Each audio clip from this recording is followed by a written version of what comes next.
Hi, this is Rabbi Rami Goldberg, and welcome to Biblical Money, powered by Israel 365, where we take a deep dive into how people of faith enhance their business by staying true to their biblical principles. We interview leading CEOs, executives, and entrepreneurs to capture their wisdom to help us live our most fulfilled and faithful lives. Please like and subscribe to the channel to stay up to date and informed. Hi, and welcome back to another edition of Biblical Money. I am Rabbi Rami Goldberg over at Israel 365. I'm joined by really a leader in the space, talking about bringing God back into the boardroom, which we spend so much time, but bringing God really just back into our lives. We have Troy Miller, who is the CEO of NRB, which is the National Religious Broadcasters. So any Christian media that's out there that you see is all under his auspices. So Troy, thank you so much for joining us today. Oh, thanks for having me. Great to be with you. So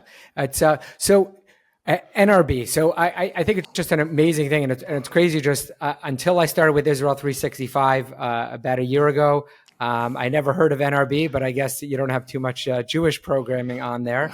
But you really set the stage as far as a lot of the messaging that is out there. So just tell us a little bit about what it is that you guys do and what your mission is.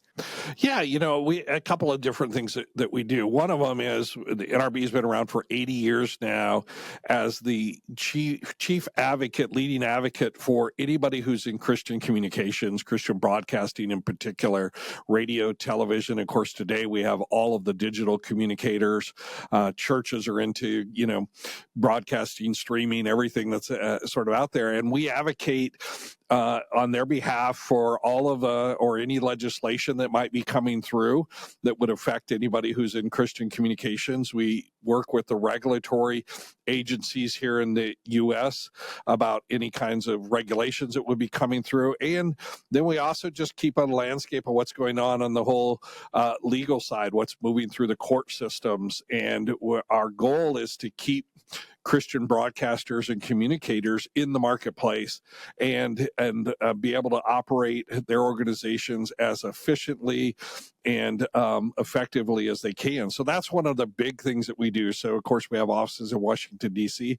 Then the other thing we do is help them also as the market changes and things change, we help them innovate, keep up on the latest trends in technology, what's going on in business operation and organization, what are the latest management techniques, human resources, you name it. We do that. We do a lot of that throughout the year, but we do that also through our annual conference that we do, the largest conference held for Christian broadcasters and media. We do that. Next year will be February. We'll be down in Dallas, Texas area. At Looking forward to it. And yeah, so it's a great time of bringing everybody together. Yeah, so it's amazing. So one thing, I mean, it's just like a personal thing, but I know growing up, there was certain words and things that were not talked about on television, and that has changed dramatically. There were certain words. Certainly, I know that my mother would never let us say, and now it's like, oh, okay, it's said on air all the time. So, what do you see as far as like kind of the changes? And everyone says freedom of speech, but they forget that there's, kind of a moral and ethics behind that. Yeah, there is a moral and ethics behind the freedom of speech. It's the courts have never recognized it as being just an all-out anything goes you can do out there. But you're right, we're a long way. When I grew up, there was a famous comedian, George Carlin, and he did a skit one time on, I think it was the 7 words that will get you banned from television, and the FCC used to have a decency division that actually looked at what was going on over the airwaves, both television and radio. And as you said, we've come a long way for that. Those regulations still exist, but nobody enforces them. Nobody really follows through with them anymore. And it's really a kind of a broader look at society itself, how society has changed. There was a time when you would say one of those words and you would get thousands of calls into the Federal Communications Communications Commissions, people saying, "Hey, did you hear what happened on TV? That's terrible. I'm offended."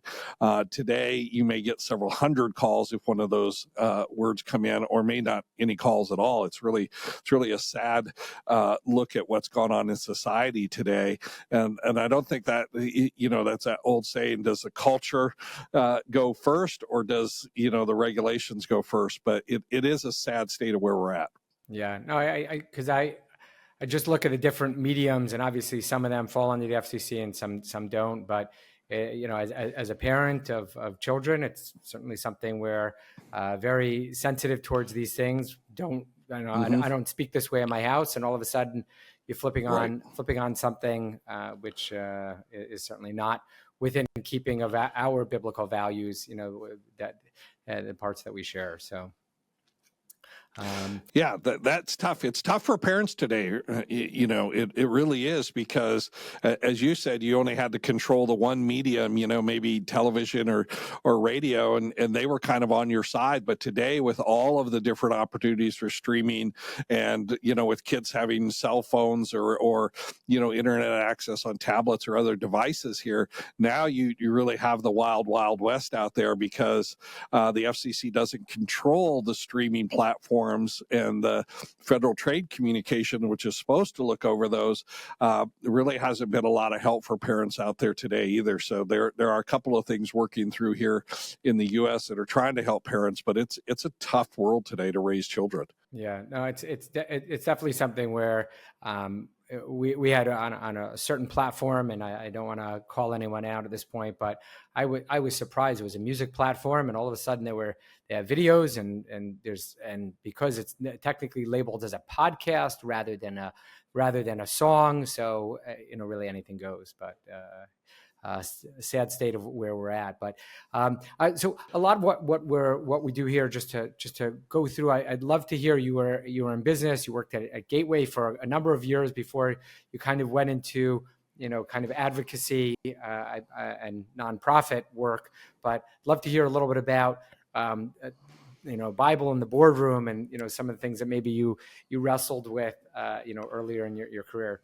Yeah, it really is, because, I started off, I grew up in Nebraska, kind of a poor farm kid, really mostly raised by my grandparents, which actually turned out to be a really good thing, because my grandparents held to kind of some deeper values, than growing up in the 60s and 70s as a young kid and a teenager. Parents didn't quite hold to those same values, but then moved into the Navy, and the Navy was great for me. I spent 5 years in the Navy, provided a lot of structure, and at that point in time, the Navy was a pretty solid, organization. The U.S. military was, and that came out of there, as you said. Went into business. So the Navy, I worked on a lot of electronic stuff. So the technology world was my world, and ended up working for this little computer company at the time called Gateway, which grew into this $9 billion global company. And over my career, ran a number of things for them: tech support and manufacturing, and finally, global IT. But, back then it's really interesting, because this is in the 90s. Organizations were very concerned, very focused on the business and what the business was about, and how to reach your consumers, and how to, come out with your product lines, all of those things you think businesses would be focusing on. But in the boardroom, being one of the executives there, we did talk about the charitable aspect of what we did as a company, but very focused on the community. How do we help the communities that we're in? We had several locations, and so we worked with a number of organizations. One of the organizations that I really sponsored was Missing and Exploited Children. We helped them out. It was a group that really is focused on just that, finding children who have been abducted, either by strangers, or sometimes even by a non-custodian parent.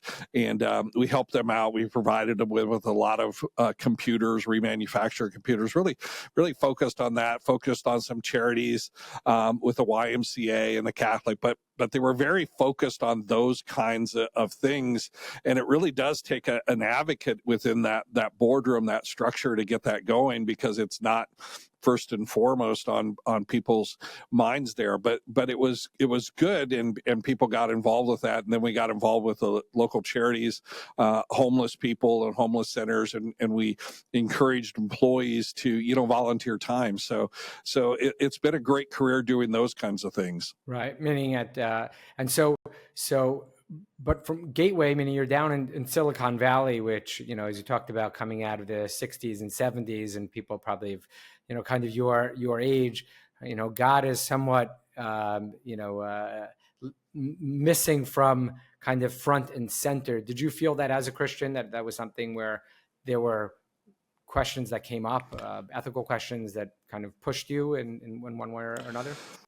Yeah, not necessarily like ethical questions in the business. I felt like at least in the 90s, the businesses were still, pretty focused on, and ethics held a high, value within the organizations. But God wasn't exactly there, but he wasn't pushed out either. I think 20 years later now, we're in a different time. But in the 90s, it wasn't hard to get people to, in an organization, to sponsor, like, the local Christian, homeless center, or to sponsor, programs that were going on through Catholic Charities or different organizations. It really, that wasn't a big issue for people to do, but it wasn't, like I said, it wasn't the first or foremost thought in their head. And as a Christian in a secular company, definitely kind of, you feel a little bit like the outsider. Sometimes you get labeled the label. Sometimes they say, "Oh, Troy's going to talk. That's the religious guy. He's going to talk about something and some charity there." But look, we're called to do that. We're not called to be quiet. Our faith is never to be held in our house of worship only, right? Yeah, no, it's definitely something. It's definitely something that very often we think that someone's going to, if we hold our principles up, that, oh, we're going to be penalized. But very often people will be much more respectful, and people will not want to speak. We talked about the seven words that'll get you thrown off of TV or whatever it might be. But that's something where, if you show that respect and you live by your principles, very often the people around you do not speak in that kind of very vulgar type of way, because it's like, oh, you're a man of God. You're someone that represents godly values, and that is definitely something that comes up. Oh, absolutely. Even today, in certain settings, if people sort of know who you are and what you do and what your values hold, somebody will let one of those words slip, and then they'll be like, oh, I'm sorry, and it's interesting. In a different setting, that would just kind of just pass through and nobody would notice at all. But again, I think it's all about us living out, our faith in the public sector, whether we're working for ministries or whether we're in, secular organizations or organizations that have no religious aspect to them. It doesn't mean we leave our faith at home or we leave it in our, house of worship. We take it with us. And as you said, it's often surprised me about, even in today's world, which I think is more hostile to a faith message, it's often surprised me how people are refreshed when somebody talks and speaks up about their values and the morality that they hold. Yeah, absolutely. We actually have a term called, as Jews, called bageling. And it's like when you notice a Jew across the room, neither of them are, you're not wearing a kippah, you're not wearing a head covering, or so you're not obviously Jewish, and you're kind of trying, but it's kind of like, what kind of keywords do you throw in to know that, okay, we're connect with other, other types of people. So, lox and bagels is one of the traditional Jewish foods. I don't even know where it comes from, to be honest, but I think it was like a Lower East Side, of New York type of thing. But so in your role now, I guess, as within NRB, you probably have like a lot of ability to push God messaging, across different mediums. I'm curious about the younger generation. What is it that you guys see? We talked about it's difficult to raise kids today's day and age, but what do you see as far as bringing more of a message of God into kind of the everyday, schools and kids and growing up. And again, not forcing religion per se, but certainly a God consciousness. I think we can all agree on. Yeah, I think you're right. The unique thing about NRB, so after leaving, Gateway, then worked for a media ministry. That's what really got me started in D. James Kennedy, and they did radio and television and got into the early internet, and then came over to NRB TV, and then finally to NRB. And NRB being an organization, being an association, so our over 1,400 members, you get to meet with a lot of unique ministries and people out there. And so young adults today, I think even really around the world, I think one of the really neat things today is the connectiveness that we have that really hasn't existed in history before, because you can be, online talking to people in multiple countries, multiple time zones, all at the same time.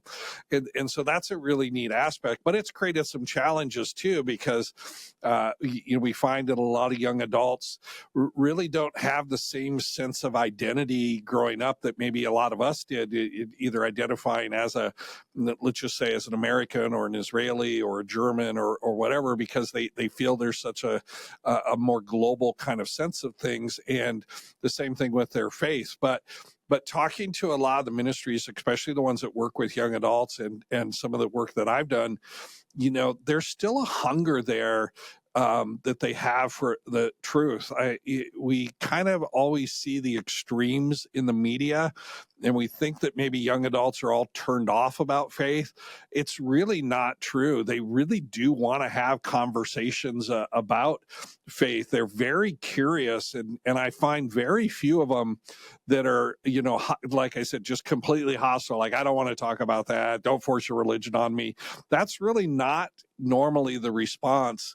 That's kind of the activist kind of people, but the everyday let's say under 35 person, when you start to talk about religion and or just your faith, your own personal faith journey, for the most part, they really want to hear what you have to say. They want to know. They're really very curious, and I think that's a good sign. Yeah, I do think it is interesting, though, as you talk about being on the extremes. Again, mainstream media doesn't really depict, let's say, America. America is predominantly a Christian country, right? And you have 80 million of evangelicals, not to mention the Catholics and others.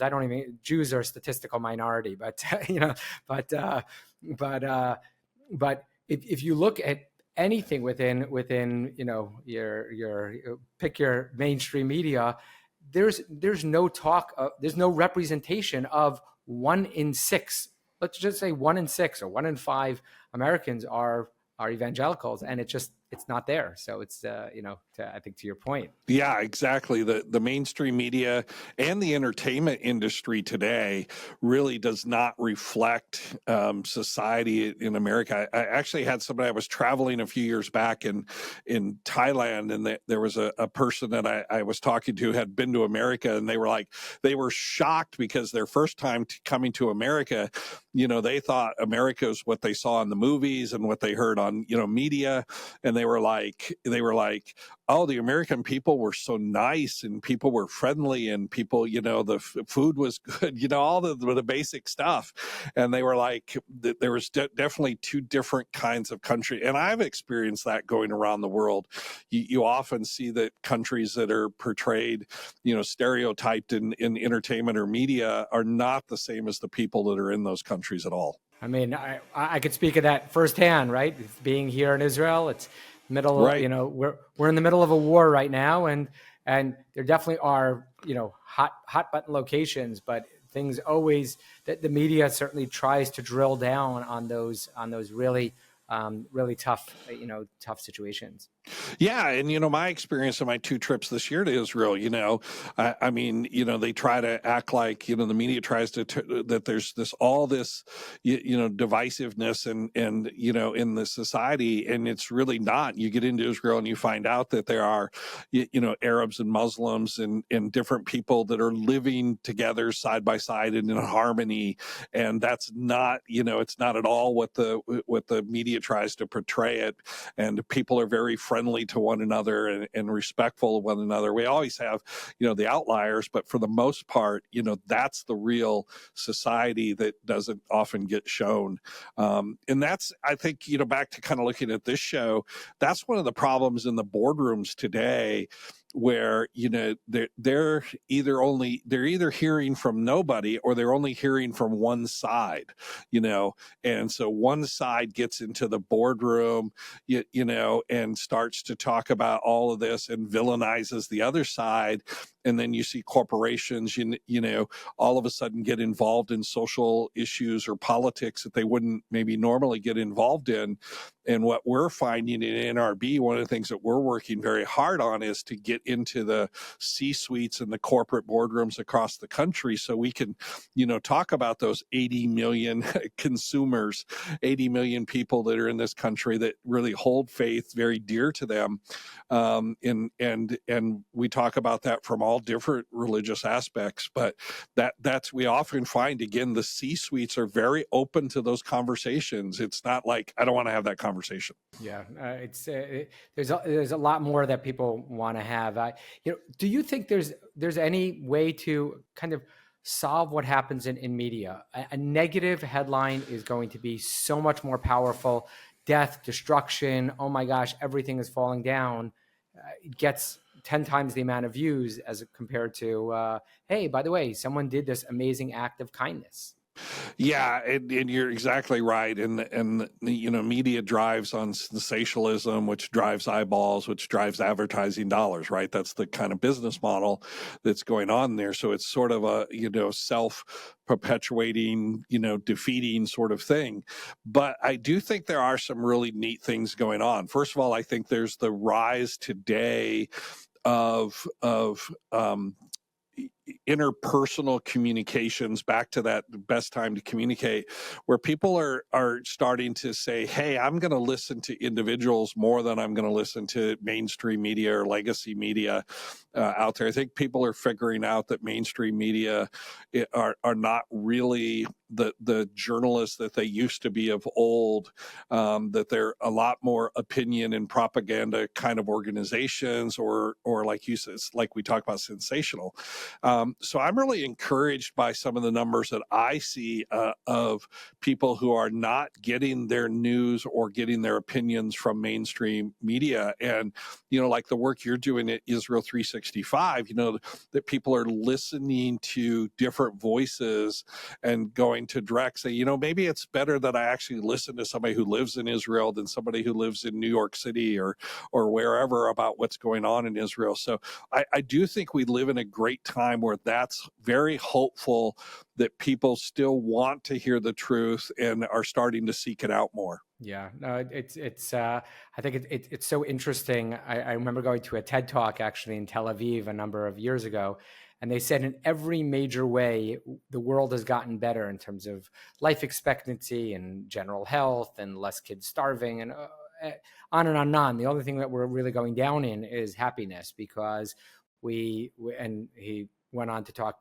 negatively about media and how it kind of feeds, it's this junk food diet. That's really what it ultimately is, because and the question is just doing something about it. I always like to take some action. I always like to be more positive. Just that's kind of how I like to function within this. No, I was going to say I agree with that. I'm generally a much more optimistic than pessimistic kind of person today. So I like to focus on that, and I really do. I think, like you said, there's a surface kind of layer that seems very pessimistic, very kind of, dysphoria, and very, very depressed. But I think underneath that, there's a lot of life teeming, just waiting to kind of get out. But I do see hopeful, and I see a lot of that in the younger adults, in the way that they are communicating on social media within their friend groups. I recently saw a study that said something like, in any of us individually, and I think I'm going to get the number pretty close here, but we really have within our networks, we have about 600 to 700 people that we can influence, and direct influence is 10 times stronger than indirect influence. So if I or you say something to our networks, it's going to hold a lot more weight and importance than if they just hear it on off of a news channel or some other area. And so seeing people become more responsible in their communication there, I think is very, very helpful, and very hopeful about the future. Right.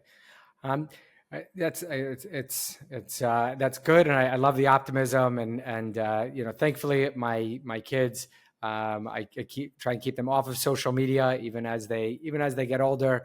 I've tried to instill within them that it's not valuable. I myself have gotten off of most social media, meaning any of the kind of like, here's an idea that I throw out. No, I'll put something on a WhatsApp group to my friends, but that's very different than just kind of projecting, my opinions. So I wanted to ask you just a little bit about NRB. What are some of the things that you do maybe differently than is potentially done in kind of a for-profit world? You kind of have this mission driven on the one hand. You have a little bit more flexibility with regard to God in the boardroom, et cetera. So curious to hear what you guys have done differently. Well, first of all, God drives a lot of what we do here. So we do have more opportunities. So you may see people praying, around, people studying their Bibles in their workspaces, or getting together in the break room and doing things. And of course, we have the opportunity to pray for one another and, talk about those things. So those are, I think that probably sets us apart from most, commercial organizations that are, more business focused and profit focused in what we're doing. But I think also, just looking back on business experience, I think one of the things that I know I've always done and always had it when I've been in a role of leadership is also treating adults like adults. I find that a lot of people in the business world, look at kind of their employees almost, treating them, I guess no other way to say it, like kids, lots of rules and follow the rules. People kind of, I always have the opinion, people know what's expected of them for the most part. I mean, you need to communicate that, but they know what needs to get done. And they also, we try to balance personal life with work life. I think that's what I'm trying to say here. So we understand that there's family commitments and people want to be at their kids', games or programs or other events. So I think we work very hard here at balancing that family and work environment there. So it's not all work. Yeah, no, and it's definitely, it's interesting in terms of praying. So when we pray with ideally we pray with 10 men. And so that's always a question of like, okay, closing the door, can you get a couple of people together? But even that is kind of like you go into a separate room. And what I found actually in being involved with the Christian community, people will say often either, Rabbi, can you pray for me? Or can I pray for you? You're in Israel, things are happening. Can I pray for your family? And I think it's a beautiful thing to say, oh, let's stop for a moment and just think about God in this particular moment. Right. As we're conducting our business, conducting our lives, and, having those stop points. And the more we conduct ourselves in that way, the more we definitely hear God's message on a day-to-day basis. Yeah, exactly. The less we compartmentalize God, the more God is in our lives.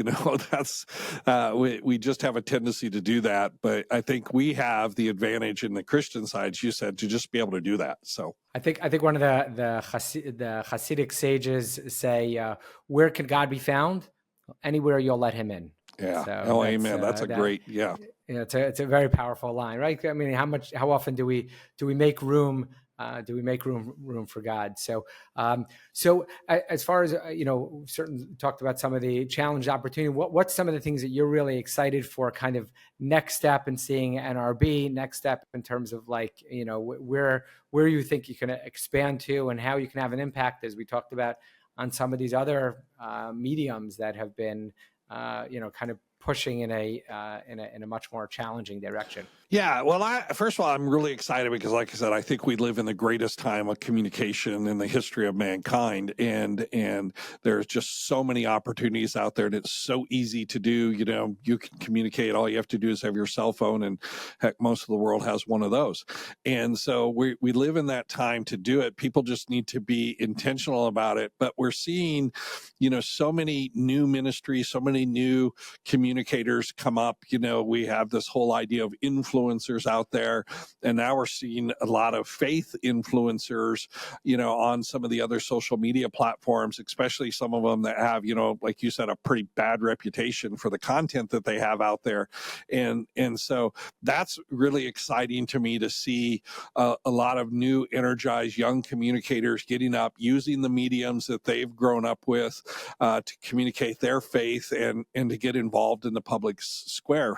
For NRB, I think we're very excited to continue our push into the corporate boardrooms and the corporate C-suites. That's a big initiative for us, is to get out there and represent the evangelical broadcast world, communication world, and maybe even the evangelical world in general, to those people that are of influence and power in corporations that are making decisions only based on hearing one side of the story.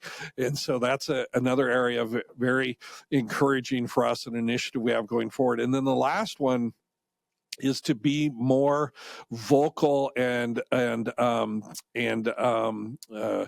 on the mainstream media platforms, and just taking on those messages directly. We are working very hard to counter these stereotypes that the mainstream media has put out there about people of faith, and whether we do mostly evangelicals, but we're also been doing a lot with our brothers and sisters in Israel and the Jewish faith, and talking about the relationships there. And so while the mainstream media might try to stereotype the different groups, we're trying to say, here's what's really going on. And guess what?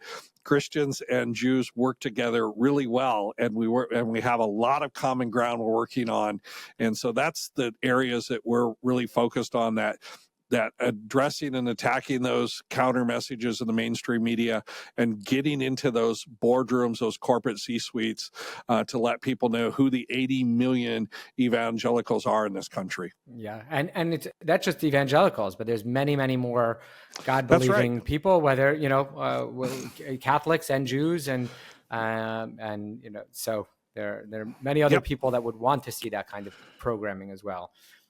That's right. So it's I think that does speak to kind of some of the challenges of making sure that it's done correctly, and it's again not pushing too much of an agenda in one direction or the other, but there just should be kind of a return to wholesomeness within our programming, and wholesomeness and faithfulness within a lot that we're doing. So I just know as a kid, every time there would be a Jew on TV, meaning not the actor, but like someone depicted, we're like, oh, let me look. Is that something that I would say represents me, represents my community, and and the like. Right. And so stereotypical big nosed Jew over here, or greedy, but these other stereotypes. But anyway, wonderful. So I just if